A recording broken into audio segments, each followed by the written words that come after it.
जय हिंद दोस्तों, स्वागत है आपका सोशियोलॉजी क्लासेस के हमारे यूट्यूब चैनल पे। तो आज हम देखने वाले हैं एनटीए दिसंबर 2023 में जो एग्ज़ाम रीशेड्यूल हुआ था प्रयागराज में, उसका पेपर अर्थात 19/12/2023 को होने वाले जो पेपर थे उसको एनालिसिस करेंगे हम। तो आइए देखते हैं। पहला प्रश्न है, निम्नलिखित में से किसने सामाजिक अध्ययन हेतु विकासवादी परिवर्तन के प्रतिमान को प्रस्तुत किया है? तो Robert K Merton, Talcott Parsons, R Radcliffe Brown या क्लाउड लेवी-स्ट्रॉस। तो यहाँ जो राइट आंसर होगा टालकट पार्सन्स होगा। तो हम ऐसा काम करते हैं कि विकल्प न पढ़ के डायरेक्ट राइट आंसर मारेंगे ताकि एक ही वीडियो में सारे पेपर कवर हो जाएं। तो आइए देखते हैं सेकंड क्वेश्चन। तो यहाँ मैच कराना है। सूची 1 में विचारक दिए हैं, सूची 2 में हमारी अवधारणाएं दी हैं। तो एमाइल दुर्खिम जो हमारे रिलेट करते हैं वह सोशल फैक्ट की बात करते हैं, कार्ल मार्क्स बात करते हैं वर्ग संघर्ष की, मैक्स वेबर बात करते हैं सोशल एक्शन की अर्थात सामाजिक क्रिया की, टालकट पार्सन्स बात करते हैं पैटर्न वेरिएबल्स की। तो यहाँ जो हमारा राइट आंसर हो जाएगा ए का सेकेंड और बी का थर्ड, अर्थात थर्ड ऑप्शन जो है सही हो जाएगा।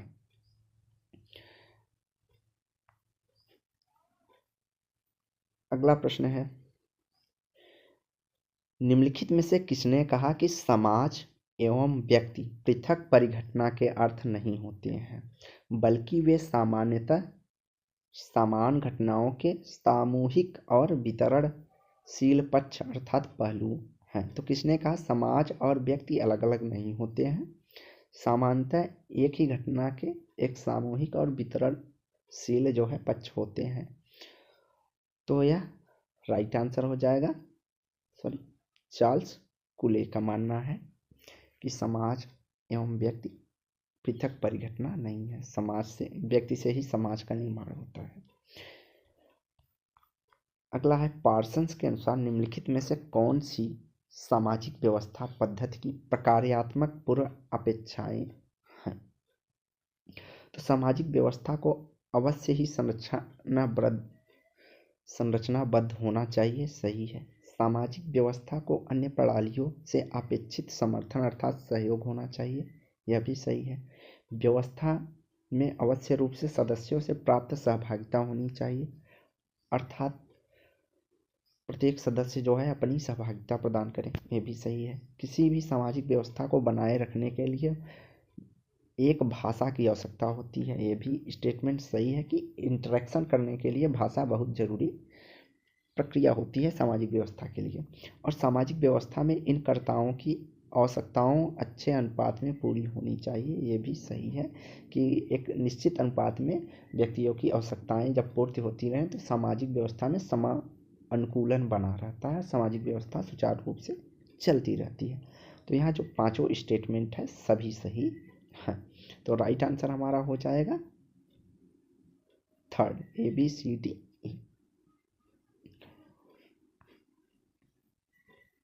अगला प्रश्न है, कैलोरी अंतर्ग्रहण पंजीकरण उपस्थिति और संज्ञानात्मक कौशलों पर निम्नलिखित में से किस योजना का सकारात्मक प्रभाव पड़ा है? तो मिड डे मील, कैलोरी की बात जहां हो रही तो मिड डे मील होगा यहाँ पे राइट आंसर हमारा। अगला है, निम्नलिखित में से किसने कल्चर कूच स्कूल में योगदान दिया है? तो इनमें से किसने कल्चर कूच में योगदान दिया है? एकरमैन एवं स्मिथ, बर्गसन, टायलर एवं मॉर्गन, डार्विन और स्पेंसर। तो नीचे दिए गए सही विकल्पों से चयन करना है। तो विकल्प देख लेते हैं कौन सा है। तो यहाँ जो विकल्प होगा थर्ड हमारा सही हो जाएगा, एकरमैन और स्मिथ, जो कि कल्चरल क्रूज से स्कूल से जो है रिलेट करते हैं। डार्विन और स्पेंसर उद्विकास से रिलेटेड है, जहाँ डार्विन जैविक उद्विकास की बात करते हैं, स्पेंसर सामाजिक उद्विकास की बात करते हैं। टायलर धर्म की बात करते हैं, मॉर्गन जो है हमारे नातेदारी और की चर्चा करते हैं, सभ्यता के विकास की बात करते हैं। तो ये चीज़ें हैं। अगला प्रश्न है, निम्नलिखित में से कौन सी संकल्पनाएं मैक्स वेबर से संबंधित है?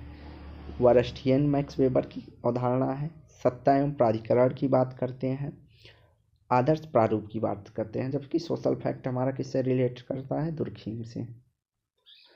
तो यहाँ जो राइट आंसर हो जाएगा A B D. A B D हमारा राइट आंसर जो हो जाएगा वह थर्ड होगा।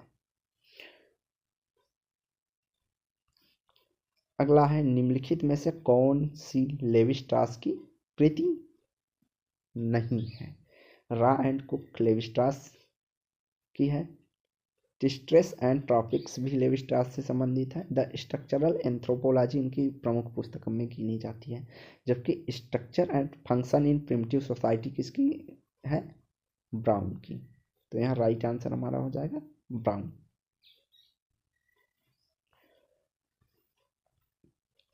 अगला प्रश्न है, आंकड़ा तालिका में एक समुच्चय में किसी मान को इस प्रकार दिया गया है कि इसकी आधी इकाई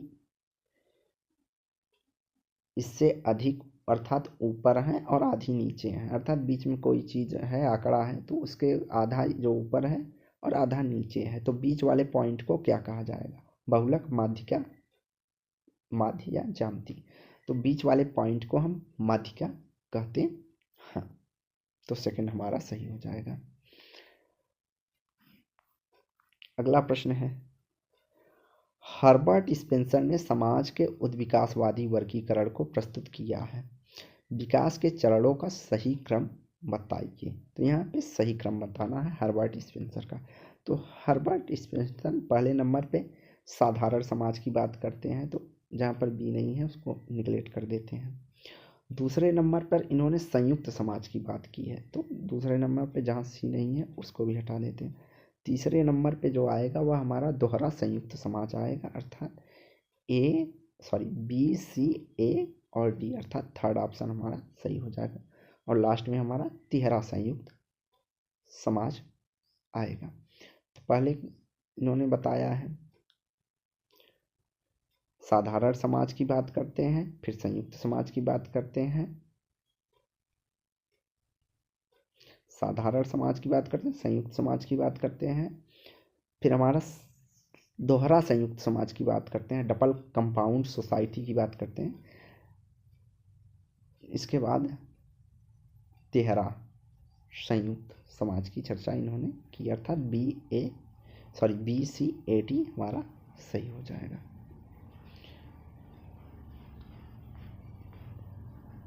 अगला प्रश्न है, जेंडर लिंग है एक जैव निर्मित अवधारणा, एक दैहिक निर्मित अवधारणा, सामाजिक निर्मित अवधारणा, एक पर्यावरण निर्मित अवधारणा।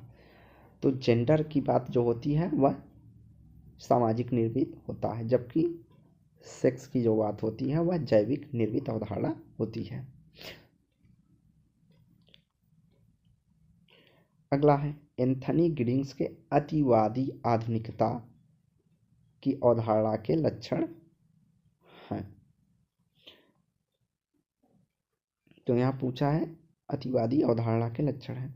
तो इनमें स्वयं के अनुभव के पृथक्करण द्वारा विघटित होने की भावना का होते हुए देखा जाता है, तो यह गलत है। इसमें संस्थागत विकास की पहचान करता है और इससे पृथक्करण और विस्थापन को सृजन करता है, सही है। इसमें परा आधुनिकता को उन संभावित परिवर्तनों के रूप में परिभाषित किया जाता है जो आधुनिकता की संस्थाओं को दूर ले जाते हैं। अतिवादी आधुनिकता, हाइपर मॉडर्निटी की जो बात होती है उसमें इन सब चीज़ों का होता है कि आधुनिकता से आगे के क्रम में, तो इसमें दिन प्रतिदिन के जीवन में मूर्त व्यवस्थाओं के उन प्रतिक्रियाओं के सक्रिय समुच्चय के रूप में देखा जाता है जिसमें बहिर्गमन और क्षति सम्मिलित होता है। यह भी स्टेटमेंट सही, अर्थात जोखिम समाज भी होती है। तो यह बी सी डी हमारा जो है राइट होगा। तो राइट आंसर हमारा सेकंड हो जाएगा कि इसमें संस्थागत विकास की पहचान करता है जिससे पृथक्करण और विस्थापन की सृजनता देखी जाती है। इसमें पराधुनिकता के उन संभावित परिवर्तनों के रूप में परिभाषित किया जाता है जो आधुनिकता की संस्थाओं से को दूर ले जाते हैं। तीसरा, दिन प्रतिदिन के जीवन में मूर्त व्यवस्थाओं कि उन प्रक्रियाओं के सक्रिय समुच्चय के रूप में देखा जाता है। जो भी मूर्त व्यवस्थाएं होती हैं उनको देखा जाता है, जिससे बहिर्गमन और क्षति सम्मिलित होता है। तो यहाँ पे तीनों स्टेटमेंट सही है और राइट आंसर हमारा सेकंड हो जाएगा। अगला है, किसी केंद्रीय प्रवृत्ति अर्थात एक्स अथवा एमडी से मानकों के वर्गों के योग के रूप में जाना जाता है। माध्य विचलन, प्रसरण, मानक विचलन या औसत माध्य। तो उसको जाना जाता है मानक विचलन के रूप में। अगला है, जुर्कीन हैबरमास के अनुसार समाज में ज्ञान प्रचालन संचालन के लिए विभिन्न रूप कौन से हैं? तो सहायक कारक ज्ञान सही है, शब्दार्थ मीमांस ज्ञान ये भी सही है, मुक्ति प्रदायक ज्ञान ये भी सही है, जबकि विमर्शी ज्ञान की बात ये अलग करते हैं, समाज के संचालन में नहीं करते। तो यहाँ राइट आंसर जो हो जाएगा हमारा ACD हो जाएगा, अर्थात ऑप्शन 4 हमारा सही हो जाएगा। अगला प्रश्न है, caste and tribe of Bengal 1891 के लेखक कौन है? तो इस पुस्तक के लेखक जो हैं वह हर्बर्ट रिजले हैं। कौन? Herbert Risley. अगला है, सूची 1 को सूची 2 से सुमेलित करना है। एक में डिफिनेशन है, दूसरे में संकल्पना है। तो किसी भी सांस्कृतिक समूह की जब अपनी पहचान खोने तथा प्रभावी संस्कृति के आमेल की प्रक्रिया होती है तो उसे हम कहते हैं आत्मसातकरण। सांस्कृतिक भिन्नताओं का संज्ञान व सम्मान करना, तो इसको सापेक्षवाद या बहुसंस्कृतिवाद कहा जाता है। जैसे अपने भारत में है कि सभी संस्कृतियों का सम्मान किया जाता है। अगला है, प्रभावी संस्कृतियों के प्रतिरूपों का विरोध करने वाली संस्कृति। तो जहाँ विरोध की बात होती है वहाँ काउंटर कल्चर अर्थात प्रति संस्कृति होती है। और अगला है, किसी भी प्रभावी संस्कृति के भीतर एक लघु संस्कृति जो जीवन को विशिष्ट पथ रखती है तो उसको सब कल्चर या उपसंस्कृति कहते हैं। तो यहाँ जो राइट आंसर होगा हमारा ए का 3rd होगा, बी का 4, तो हमारा राइट आंसर 2nd हो जाएगा।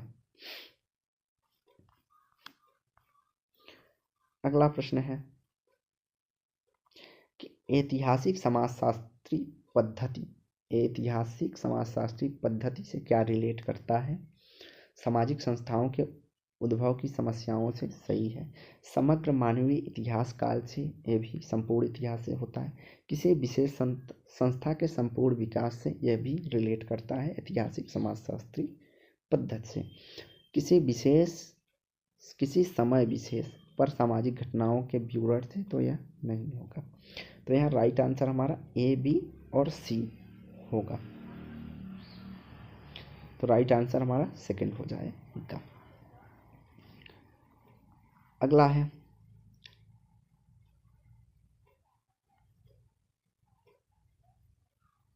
अंबेडकर ने अपने राजनीतिक जीवन में विभिन्न चरणों में निम्नलिखित में से 5 समाचार पत्रों की स्थापना की है।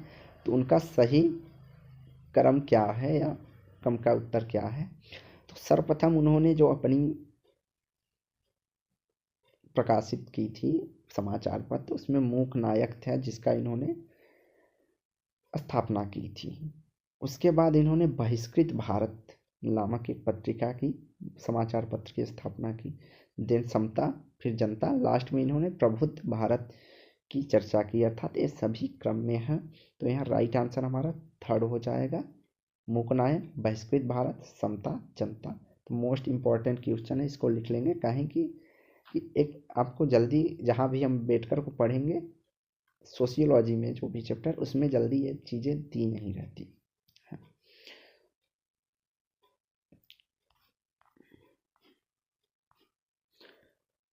अगला है, तुलनात्मक मूल्यांकन हेतु परिवार के प्रकार की 12 श्रेणियों में किसने वर्गीकृत किया है? तो यहाँ राइट आंसर हो जाएगा पालिन एम कोलंडा जो है, जिन्होंने 12 श्रेणियों में परिवार को विभाजित किया है और तुलनात्मक मूल्यांकन किया है।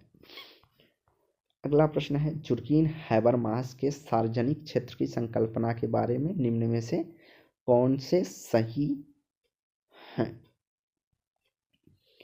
तो कौन से सही हैं? तो सार्वजनिक क्षेत्र हमारे निजी जीवन के विषय में है, जिसमें सार्वजनिक मत जैसी बातों को संचारित किया जाता है, तो ये गलत है। सार्वजनिक क्षेत्र वह क्षेत्र है जहाँ सार्वजनिक वाद विवाद समृद्ध होता है, विचार का मत एवं मत का विकास किया जाता है। स्टेटमेंट सही है। सार्वजनिक क्षेत्र राज्य और परिवार के निजी क्षेत्र से पृथक होता है, यह भी सही है।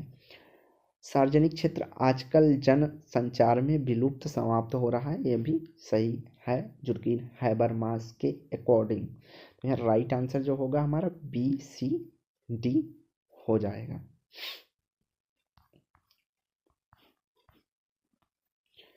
अगला है कुर्ग समुदाय। कुर्ग समुदाय के मूल समूह ओक्का हैं। पितृवंशी संयुक्त परिवार, तो यहाँ राइट आंसर हो जाएगा। कुर्ग समुदाय के मूल समूह में ओक्का जो है पितृवंशी मायुक्त संयुक्त परिवार होता है, जबकि एक थारवाड़ या तारवाड़ करता है होता है, वह जो है मातृवंशी संयुक्त परिवार होता है। तो यहाँ राइट आंसर जो है हमारा ये हो जाएगा पितृ संयुक्त परिवार। अगला प्रश्न है कि लैंगिक विभेदीकरण से आप क्या समझते हैं? वे सामाजिक एवं वे सांस्कृतिक और सामाजिक बल शक्तियाँ जो समाज में पुरुष महिलाओं द्वारा अधिकृत स्थितियों एवं निर्वहन की जाने वाली भूमिकाओं को प्रभावित करती हैं, या दूसरा है अन्य मुख्य रूप में किसी भी प्रजाति एवं किसी भी लैंगिक जेंडर श्रेणी का विभेदीकरण उपचार प्रत्येक लिंग सेक्स हेतु उपयुक्त स्थितियों एवं भूमिकाओं को संस्कृति के रूप में परिभाषित किया जाता है। कम रूप से सीमांकित वर्गों और एक वर्ग से अन्य वर्ग में गतिशील हेतु अवसरों के स्तरीकरण की प्रणाली। तो लैंगिक विभेदीकरण जो होता है वह प्रत्येक लिंग या सेक्स हेतु उपयुक्त स्थितियाँ एवं भूमिकाओं को सांस्कृतिक रूप में परिभाषित करने की है। जैसे कि महिलाएं जो हैं उनके लिए खाने बनाने जो है सांस्कृतिक रूप से परिभाषित कि महिलाएं भोजन बनाएंगी, घर का कार्य करेंगी, पुरुष जो है बाहर से जो है आय या इनकम करेंगे, आमदनी करेंगे। उसी को लैंगिक विभेदीकरण कहा है कि जो कुछ कार्य पुरुषों के लिए विशेष बनाया गया, कुछ महिलाओं के लिए, तो उसे लैंगिक विभेदीकरण कहा जाता है।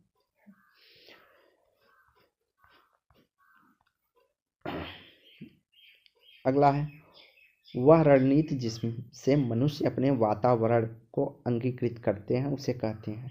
तो मनुष्य जब जो कुछ सीखता है, अंगीकृत करता है, तो उसको क्या कहते हैं? उसको हम कल्चर कहते हैं। मनुष्य का कल्चर जो है मनुष्य का सीखा हुआ भाग है, तो उसको हम कल्चर कहेंगे। अगला है निगमन के अर्थात निगमन डायरेक्टिव की निगमन प्रक्रिया के चरणों का सही क्रम क्या है? अर्थात जो है, तो इसमें निगमन प्रक्रिया में जो है सिद्धांत हमारे पास पहले से होते हैं। तो पहला ऑप्शन जो है सिद्धांत को देखेंगे, तो सिद्धांत होगा। उसके बाद क्या आ जाएगा? हमारा परिकल्पना होगी। उसके बाद हमारा आ जाएगा, जब परिकल्पना बनाएंगे तो फिर से डाटा को इकट्ठा करेंगे, और चौथा जो होगा हमारा उसमें निष्कर्ष निकालेंगे, जो निकलेगा तब हम परिकल्पना निष्कर्ष के बाद परिकल्पना को स्वीकार या अस्वीकार करेंगे। तो एक आगमनात्मक प्रक्रिया होती है, एक निगमनात्मक प्रक्रिया होती है। तो यहाँ निगमन प्रक्रिया के बारे में शोध के चरण पूछा है। तो इसमें निगमन प्रक्रिया में हम करते हैं क्या है, जो हमारे पास सिद्धांत होता है उसको सत्यापित करने के लिए रिसर्च करते हैं, मतलब पुनः से उसका सर्च करते हैं। अगला प्रश्न है किसी समाचार पत्र में समाचारों के विश्लेषण हेतु निम्नलिखित में से कौन सी विधि का प्रयोग किया जाता है? तो यह विषय वस्तु विश्लेषण विधि का जो है प्रयोग किया जाता है। अगला प्रश्न है सूची 1 को सूची 2 से मिलान करना है। तो सूची 1 में जो हमारा है कमार अर्थात अध्ययन किए गए क्षेत्र या जनजातियां दी हैं। तो कमार की बात जो अध्ययन किया है तो वह करते हैं एस.सी. दुबे। उसके बाद द भील स्टडी 1956 में टी.बी. नायक ने किया है। तो हमारा जो फोर्थ ऑप्शन सही हो जाएगा। दी बिठोर 1925 में अध्ययन किया है ए.सी. राय द्वारा, और दी वर्लीज जनजाति का अध्ययन करते हैं के.जे. सवे। तो यह हमारा फोर्थ राइट आंसर हो जाएगा कि कमार एस.सी. दुबे, भील टी.बी. नायक, दी बिठोर एस.सी. रॉय और द वर्लीज 1945 के.जे. सवे।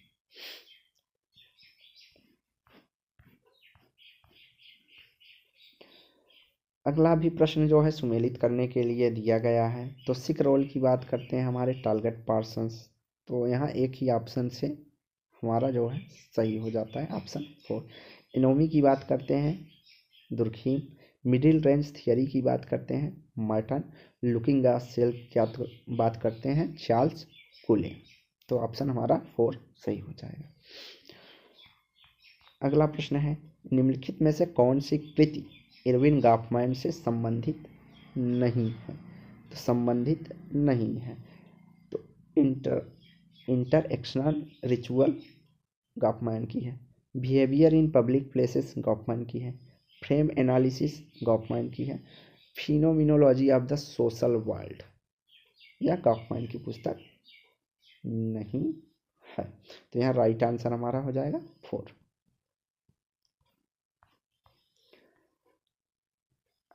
अगला प्रश्न है निम्नलिखित में से कृतियों का प्रकाशन का सही कालक्रम क्या होगा। तो सबसे पहले social mobility in Britain David class की पुस्तक प्रकाशित हुई थी। तो यहाँ पे एक ऑप्शन से ही हमारा हो जाता है, 4 ऑप्शन सही होगा। उसके बाद जो आता है सी का class and conflict in industrial society की बात राल्फ डेहरनडॉर्फ करते हैं। उसके बाद the information age economy society and culture value 1 the rise of network society Manuel Castells की आती है। देन हमारी लास्ट में लिक्विड मॉडर्निटी जिंगट बोमैन की पुस्तक प्रकाशित होती है। तो ये हमारा ऑप्शन 4 सही हो जाएगा यहाँ पे। अगला है सूची 1 को सूची 2 से सुमेलित करना है। तो यहाँ पे जो हो जाएगा एक्रिट्स ए सिलेक्शन 1977 जो पुस्तक है वह जे लैकन से संबंधित है। लैकन ओरिएंटलिज्म, ओरिएंटलिज्म की बात करते हैं E.W. साइड। इसके अलावा ओरिएंटलिज्म की बात करते हैं Alexander. The reading the popular 1989 जो पुस्तक है यह संबंधित है जे फिस्के। और माइथोलॉजिस जो पुस्तक संबंधित है A.R. बार्थ से संबंधित है। कहीं कहीं आपको बार्थेस भी रोलेन बार्थेस करके दिया रहता। तो यहाँ राइट आंसर हमारा ऑप्शन 1 हो जाएगा।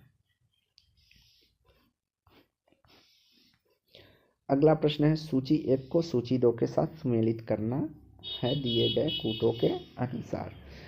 तो बासोड़ और ज्योतिबा फूले का आंदोलन जो संबंधित है वह महाराष्ट्र से संबंधित है। गुद्दुरु रामचंद्र राव भाग्य रेड्डी वर्मा का आंदोलन जो संबंधित है गुद्दुरु राव, तो इनका जो आंदोलन संबंधित है वह संबंधित है आंध्र प्रदेश से। और उसके बाद जो हमारा मुरुगेश पिल्लई का आंदोलन संबंधित है वह मैसूर से संबंधित है। पेरियाल आंदोलन मद्रास से संबंधित है। तो यहाँ राइट आंसर जो हो जाएगा वह हमारा हो जाएगा 2nd। एक बार फिर से देख लेते हैं। बासोड़ और ज्योतिबा फूले का आंदोलन महाराष्ट्र से। गुद्दुरु रामचंद्र राव भाग्य रेड्डी वर्मा का आंदोलन संबंधित है आंध्र प्रदेश से।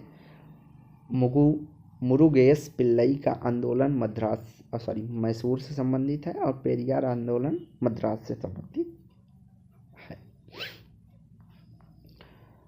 अगला प्रश्न है, नीचे दिए गए दो स्टेटमेंट हैं, उन्हें देखना है। तो कथन पहला है, एम.एन. श्रीनिवास ने जाति और धर्म का अध्ययन किया और न केवल उनके संरचनात्मक प्रकार्यात्मक पहल का बल्कि वर्ग की गतिकी का मुख्य रूप से दर्शाया है। वर्ग की गतिकी का,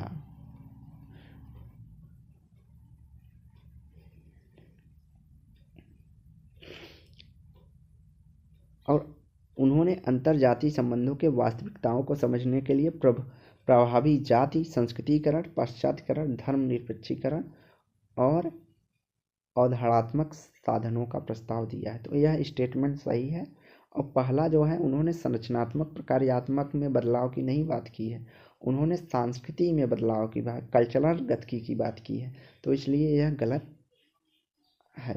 ये नहीं कहा कि संस्कृति के माध्यम से संरचना में परिवर्तन हो जाता है, तो ऐसी बात उन्होंने नहीं की है। उन्होंने जो गतिकी की चर्चा की है वह सांस्कृतिक गतिकी की चर्चा की है, न कि संरचनात्मक गतिकी की। तो यहाँ कथन जो है हमारा 1 गलत होगा, सेकंड सही हो जाएगा।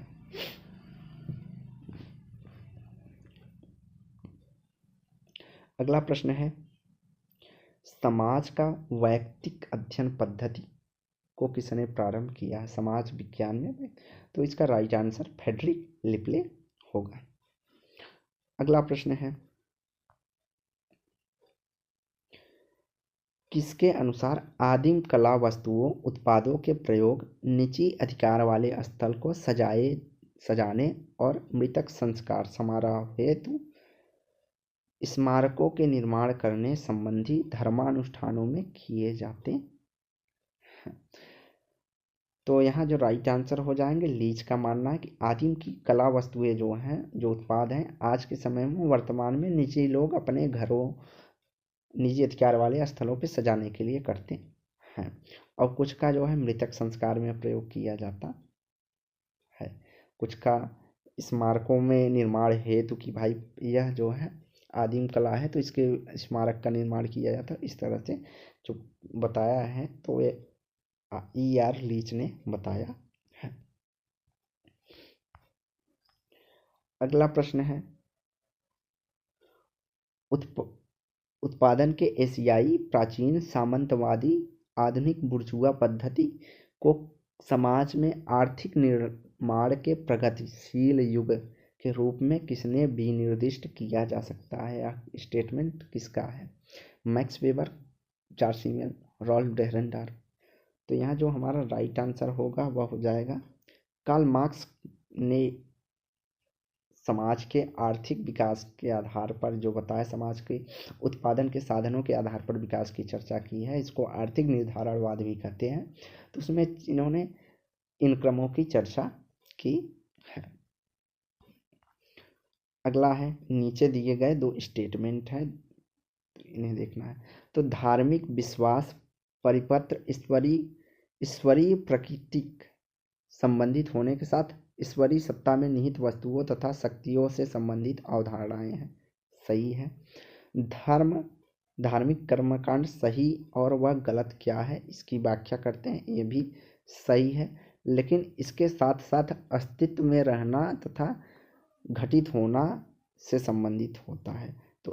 तो यह नहीं, तो धर्म इसकी चर्चा नहीं करता कि क्या अस्तित्व में रहेगा क्या नहीं रहेगा, इसलिए जो सेकंड स्टेटमेंट है यहाँ पे गलत है, फर्स्ट स्टेटमेंट हमारा सही है। तो राइट आंसर हमारा थर्ड हो जाएगा, कथन सही है, कथन 2 गलत है।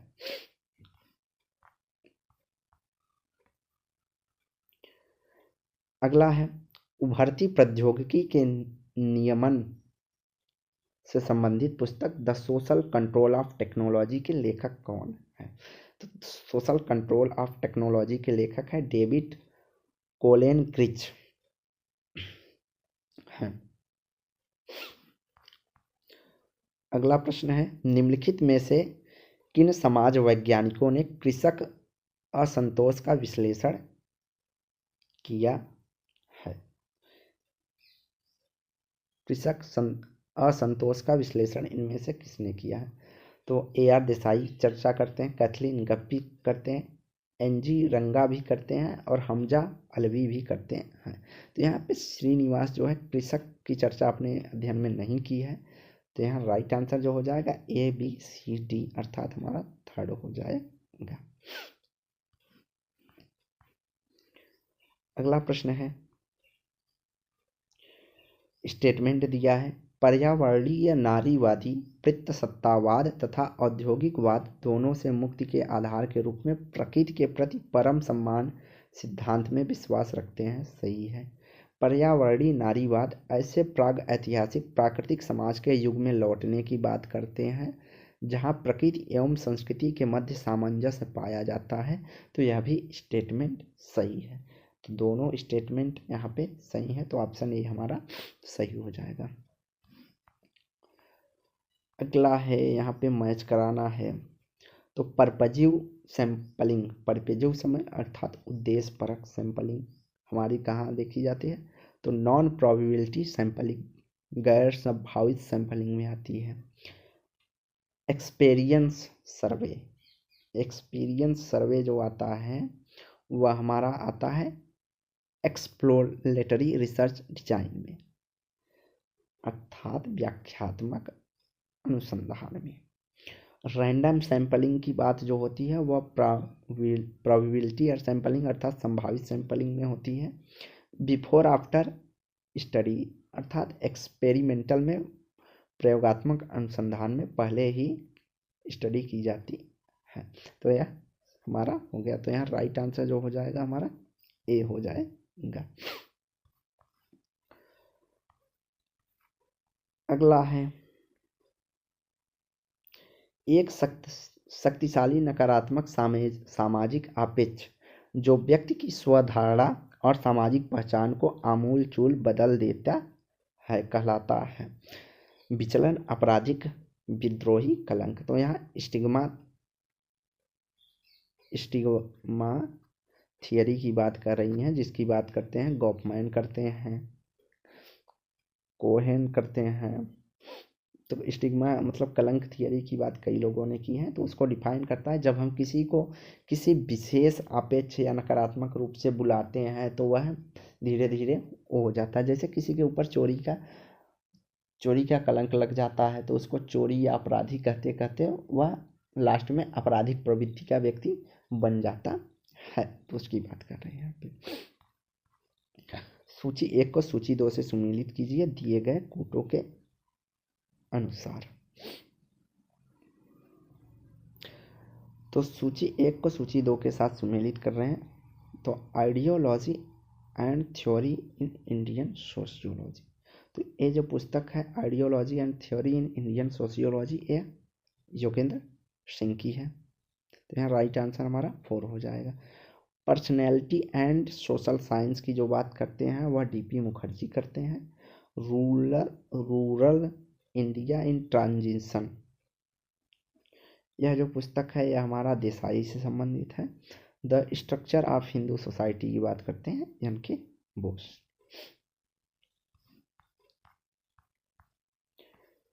अगला प्रश्न है, निम्नलिखित में से कौन देशज ज्ञान की विशेषता है अर्थात स्थानीय ज्ञान, देसी ज्ञान की विशेषता क्या है?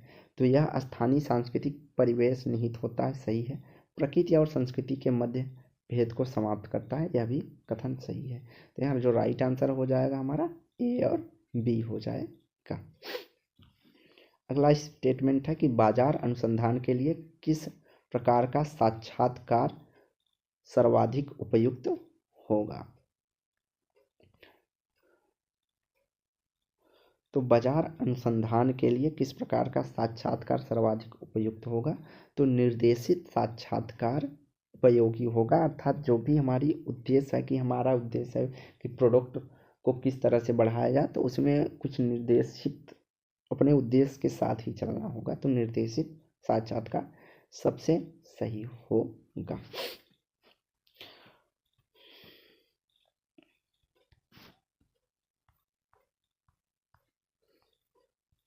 अगला है, निम्नलिखित में से कौन समाज के 3 सर्वाधिक मौलिक संस्थाएं हैं? तो भारतीय समाज के 3, पहला संयुक्त परिवार, दूसरा जाति प्रथा, तीसरा गांव। ये तीनों जो है भारत की समाज की मौलिक संस्थाएं हैं, अर्थात ACD सही हो जाएगा हमारा। अगला प्रश्न है,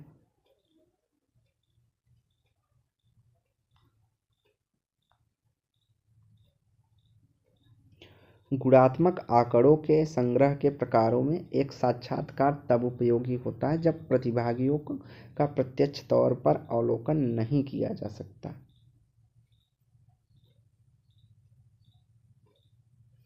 तो यह स्टेटमेंट सही है। तो मतलब साक्षात्कार तब लिया जाएगा, उनसे तब पूछा जाएगा जब हम प्रत्यक्ष रूप से अवलोकन नहीं कर सकते हैं। यह भी सही है। साक्षात्कार के दौरान शोधकर्ता सूचनाओं जानकारियों को प्रकट होने के समय इसका अभिलेखन कर सकता है। तो अभिलेखन कर सकता है, जो यह चीज़ है यह गलत होगा। तो अगर कोई घटना घटती है, अगर प्रतिभागी वहाँ पर प्रत्यक्ष तौर पर हम जो शोध करता है नहीं है, तो उसका इंटरव्यू जो है वहाँ पे उपस्थित व्यक्ति के साथ साक्षात करके उस घटना के बारे में जानकारी ले सकता है। तो पहला स्टेटमेंट सही है। लेकिन साक्षात्कार के दौरान शोधकर्ता की जो सूचनाएं प्रकट होती हैं, उस समय जो घटना है या सूचनाएं बताता है उसका अभिलेखन नहीं किया जा सकता है, अर्थात यह स्टेटमेंट गलत है। यहाँ राइट आंसर जो हो जाएगा वो हमारा हो जाएगा थर्ड। कथन 1 सही है, कथन 2 गलत है। अगला है डब्ल्यू रोस्टोव के आर्थिक वृद्धि के चरण निम्नलिखित में क्रम क्या होंगे? तो डब्ल्यू रोस्टोव, तो यहाँ पे जो रोस्टोव, तो इनका जो चरण होगा, तो पहले तो भैया परंपरागत समाज ही आएगा। तो हम यहाँ पे पहला डी होगा। तो राइट आंसर हमारा 4 हो जाएगा। पहले परंपरागत समाज होगा, देन होगा उड़ान के पूर्व दशाएं होंगी, उसके बाद होगा हमारा आर्थिक वृद्धि के लिए उड़ान, उसके बाद जो हमारा इन्होंने बताया है परिपक्वता की ओर गतिमान, उसके बाद व्यापक स्तर पर उच्च उपभोग की अवस्था अर्थात आधुनिक उत्तर आधुनिक समाज होगी। तो यहाँ राइट आंसर जो है हमारा 4 हो जाएगा। Research method in social relation,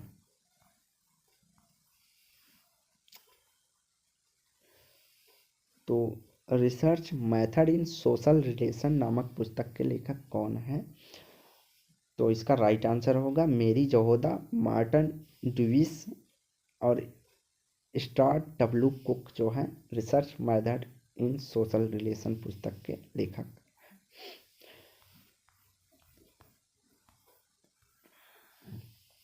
अगला है, निम्नलिखित में से कौन सा रोग पेयजल में आर्सेनिक की अधिक मात्रा की मौजूदगी के कारण होता है?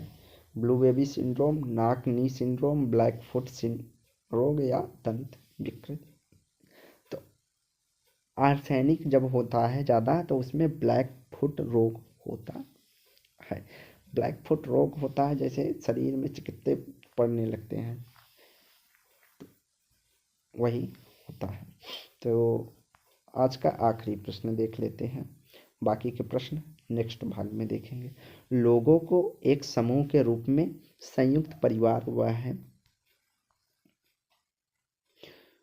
लोगों के एक समूह के रूप में संयुक्त परिवार वह है जो सामान्यतः एक ही छत के नीचे रहते हैं, एक ही चूल्हे का पकाया गया भोजन करते हैं, सामूहिक संपत्ति धारण करते हैं, जो पारिवारिक सामूहिक पूजा पाठ में भाग लेते हैं और किसी विशिष्ट प्रकार के रिश्तेदारी से एक दूसरे से बंधे होते हैं। तो यह संयुक्त परिवार की डिफिनेशन किसने दिया है? तो मेयर एफ निमकॉफ हैं, इरावती कर्वे हैं, चार्ल्स कुले हैं, एम एन श्रीनिवास। तो यह जो डिफिनेशन है हमारा इरावती कर्वे का है कि संयुक्त परिवार समानतः एक छत के नीचे रहते हैं, एक ही चूल्हे का पकाया खाना भोजन करते हैं और सामूहिक संपत्ति धारण करते हैं, सामूहिक पूजा पाठ में भाग लेते हैं और विशिष्ट प्रकार के रिश्तेदारी से एक दूसरे से जो है जुड़े होते हैं, या तो वैवाहिक रिश्तेदारी हो सकती है या तो रक्तावली वाली रिश्तेदारी हो सकती है, इस तरह से। तो यहाँ राइट आंसर होगा इरावती कर्वे। तो आज की वीडियो हम यहीं समाप्त करते हैं। वीडियो को लाइक एंड शेयर कीजिए, चैनल को सब्सक्राइब कीजिए। धन्यवाद।